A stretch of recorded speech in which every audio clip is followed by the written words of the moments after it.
The argument I heard, and it was a very accurate argument, this is about the children. This is about the children. It is about the children. We can no longer mortgage their future. There is administration, there is extracurriculars, different things like that. If you're building stadiums and putting up scoreboards, is that something that the taxpayer should be footing a bill for? Now going forward, the law we passed, which is a back-end referendum, is what it was called. Going forward, you will decide. If a school district wants to increase taxes by more than inflation, you will have a referendum on your ballot where you can go and vote yourself and say, yes, we're willing to spend more money for whatever it may be, whether it's new programs, new fields, new teachers, what? You have the opportunity to vote that yourself. So really, the idea here is we're giving you the voice. I took a step, which as a freshman was pretty much unusual for any freshman but I said, I'm not, I won't sign this, I won't vote for this budget. If it comes back from the Senate with more spending in it, I'm not going to vote for it.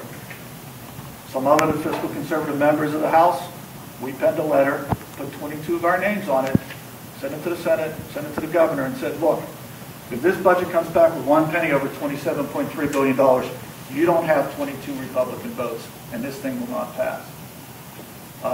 Certainly we caught a lot of grief from leadership, but sometimes you got to step out of leadership and just do what you think is right. I think last year's numbers increase a percentage or decrease a percentage depending upon what our expected revenues were, with no measurement whatsoever about what expected outcomes are.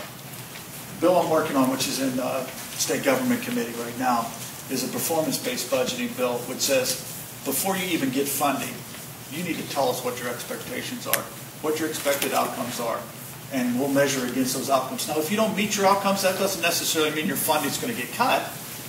Maybe you needed more money. But just to use last year's, as I call it, Sally, same as last year, just to use last year's numbers as a barometer for this year isn't a good way to do budgeting, because I've seen it. I've seen it here, not to pick on here, but I've seen it here. We're at the end of the year where a guy hasn't spent his whole department budget.